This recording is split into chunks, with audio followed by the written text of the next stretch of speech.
Quero saudar você nesta segunda-feira com a paz do Senhor Jesus. E nós estamos estudando as segundas, quartas e sextas do Evangelho de Lucas. E hoje estamos no capítulo 20, vamos estar lendo desde o versículo 19, um texto relativamente curto, até o versículo 26, intitulado A Questão do Tributo. Vamos ler este texto. Portanto, o versículo 19 do capítulo 20 diz assim: E os principais dos sacerdotes e os escribas procuravam lançar mão dele naquela mesma hora. Mas temeram o povo, porque entenderam que contra eles dissera esta parábola. E trazendo-o debaixo de olho, mandaram espias que se fingissem justos para o apanharem em alguma palavra e o entregarem à jurisdição e poder do presidente. E perguntaram-lhe dizendo: Mestre, nós sabemos que falas e ensinas bem e retamente, e que não consideras a aparência da pessoa, mas ensinas com verdade o caminho de Deus. É-nos lícito dar tributo a César ou não? E entendendo ele a sua astúcia, disse-lhes: Por que me tentais? Mostrai-me uma moeda. De quem tem a imagem e a inscrição? E respondendo eles disseram: De César. Disse-lhes então: Dai, pois, a César o que é de César, e a Deus o que é de Deus. E não puderam apanhá-lo em palavra alguma diante do povo, e maravilhados da sua resposta, calaram-se. Queridos, que texto maravilhoso, que texto lindo da sabedoria de Jesus. Mas para além da sabedoria de Jesus, há algo que me chamou a atenção neste texto e eu quero compartilhar com você. No contexto histórico, este texto está claríssimo. Nós falamos na sexta passada sobre a parábola dos lavradores maus, né, de que o Senhor arrendou a terra, a vinha dele, mandou os servos, que eram figuras dos profetas, por último mandou o seu filho, e aqueles homens mataram o seu filho do lado de fora da vinha, tudo isso simbolizando a pessoa de Jesus que agora viria. E a palavra final foi uma palavra punitiva, uma palavra de que Deus traria juízo contra aqueles homens que assim fizeram, contra aquela geração. E você veja que neste texto, estes homens que estavam buscando o mal de Jesus ficaram com raiva de que Jesus tivesse falado aquelas palavras contra eles. Eles sabiam que Jesus estava falando acerca deles. E por causa disso, eles começaram a tentar arrumar um jeito de pegar a Jesus através das suas palavras, de maneira que pudesse acusar a César, a jurisdição, ao presidente, ou seja, levá-lo à cadeia pública. Era o desejo, porque eles temiam o povo, é o que diz o texto.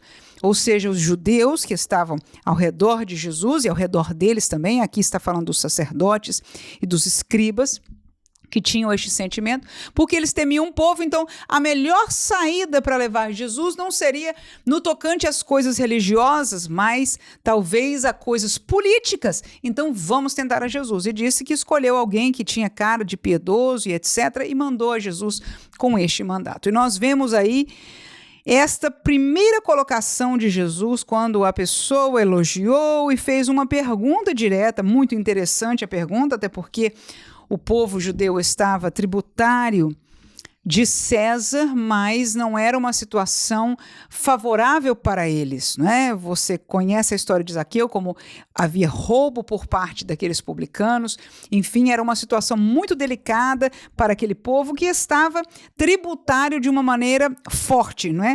A uma outra nação. Então, a palavra de Deus, e a primeira coisa que me tocou neste texto, é o versículo 23, que diz assim, Jesus, entendendo ele a sua astúcia. Essa é a primeira coisa que nós devemos ter em mente em todo o tempo. É que Deus, ele entende a nossa intenção. Ele vê em todo momento, no profundo do nosso ser, a nossa verdadeira intenção. Volto a dizer que no contexto histórico aqui, era bem claro, eles queriam matar, eles queriam prender, eles queriam tirar Jesus de cena. Mas eu quero aplicar este texto hoje para mim e a sua vida e entender claramente, digo isso por experiência própria, não é fácil ver, mas algumas vezes eu vejo, de que nós tratamos com Deus com astúcia. Como assim, irmã? Nós não temos desejo de botar Deus em uma situação, enfim, nem de acusá-lo, nem de nada disso. Claro, eu sei. Mas muitas vezes nós queremos convencer a Deus dos nossos planos. Nós queremos convencer a Deus da maneira que nós entendemos as coisas como são ou como devem ser ao nosso redor, ou como nós devemos ou podemos nos comportar, agir, ter as nossas prioridades, e nós muitas vezes até oramos com astúcia diante de Deus, como se ele não fosse capaz de entender o que está mais profundo e que algumas vezes até não é consciente para nós. Se nós recebemos de fora palavras, livros, vídeos e etc., somos expostos a determinadas realidades que nos caem bem, muitas vezes nós nem percebemos quando nós começamos a agir astutamente diante do Senhor em prol daquela causa. Mas o que eu achei interessante, eu vou terminar esta meditação nesta resposta de Jesus, que foi a mais perfeita e que deixou todo mundo boca aberta. Até hoje, todo mundo repete este texto, é um texto conhecido para além daqueles que evocam a Bíblia como sendo algo religiosamente ou espiritualmente importante, conhecem esta palavra de sabedoria de Jesus. Dai a César o que é de César, dai a Deus o que é de Deus. Ora, nós também podemos receber esta aplicação. Dai a Deus o que é de Deus e ao mundo o que é do mundo, porque muitas vezes nós estamos, volto a dizer, às vezes até sem ter plena consciência, tentando com astutícia convencer a Deus. E Jesus aqui respondeu, é simples. Há o que é de Deus, ou seja, uma realidade das coisas espirituais, o que é santo, o que é caminho estreito, o que é debaixo desta palavra e do querer de Deus, porque esta palavra reflete o querer de Deus em plena santidade, em renúncia às coisas do mundo, mas a verdade é que renunciar às coisas do mundo não é fácil. Colocar a prioridade de Deus na nossa vida é quase impossível. E não está ninguém aqui deste lado dizendo que para mim, não é, eu estou exortando você, não, eu estou exortando a mim dizendo a pura verdade. Quase impossível. Mas Jesus trouxe para ele uma palavra que para nós é uma exortação maravilhosa e que nos deve fazer sempre pensar. Deixa o que é de Deus ser de Deus e o que é do mundo ser do mundo. Deus está enxergando. E não adianta nós orarmos, nós termos palavras bonitas, fazermos aquele assunto mais espiritual, porque o que está ali é mundo. Aquela prioridade, aquela realidade de aparência, aquelas palavras, o que quer que seja. Aquela amizade, aquele desafio, tantas coisas nós queremos convencer, espiritualizar para Deus. Esqueça, para as pessoas nós fazemos tranquilamente, não deveria. Mas muitas vezes até diante de Deus. E neste dia, diante desta palavra, temos que entender, Deus está vendo. Deus está vendo no profundo, e a verdade é que em algum lugar, se nós somos crentes, o Espírito Santo de Deus já nos confrontou. Nós sabemos que aquilo ali não é santo, aquilo ali não é de Deus, mas nós queremos convencer a Deus e as pessoas que não tem nada a ver, e podemos até convencer alguns, em verdade, tirá-los, convencê-los que não precisa ser tão santo, não precisa seguir nesta maneira. Isto é de uma geração passada. Isto é coisa de gente que não tem entendimento.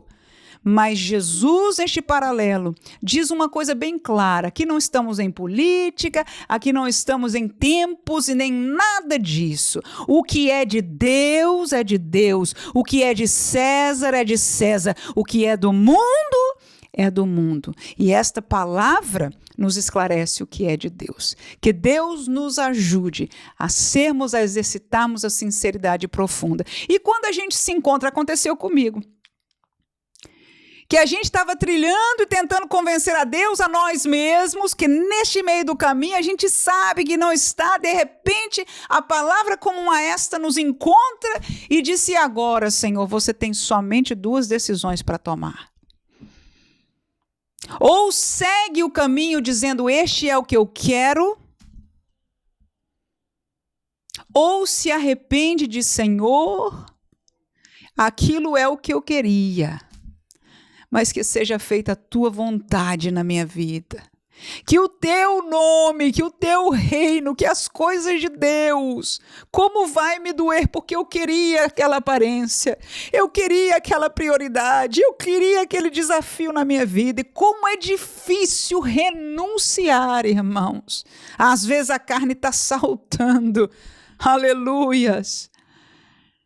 Mas o Senhor está esperando de nós uma decisão, glória a Deus, e é necessário tomá-la, porque o silêncio, inclusive, se nós nos calarmos e seguirmos, esta é uma resposta, mas o Senhor está, por esta palavra, colocando adiante de nós, que muitas das nossas palavras são astutamente colocadas para que nós continuemos fazendo coisas que nós, pelo Espírito e pela palavra, sabemos que é mundo, mas dai a Deus o que é de Deus, e o nosso coração, pela sua graça, é de Deus, aleluia. Então vamos, em nome de Jesus, hoje, alcançar coragem, ousadia para renunciarmos e voltarmos a ser o nosso velho eu, aquele que aceitou a Jesus, que não tinha problema de deixar a coisa do mundo. Lembra? Nós largamos com tudo, aí foi passando os anos e agora a gente está botando um pouquinho de mundo aqui, um pouquinho de mundo ali, um pouquinho de mundo adiante, um pouquinho de mundo no bolso, um pouquinho de mundo... Que Deus nos guarde, em nome de Jesus. Vamos voltar ao primeiro amor, aleluia, o amor com Deus, que nos fez livrar de todas as coisas e abraçar ao Senhor, que nos deu a salvação. Deus abençoe você e a todos aqueles com quem você compartilhe essa palavra. Amém.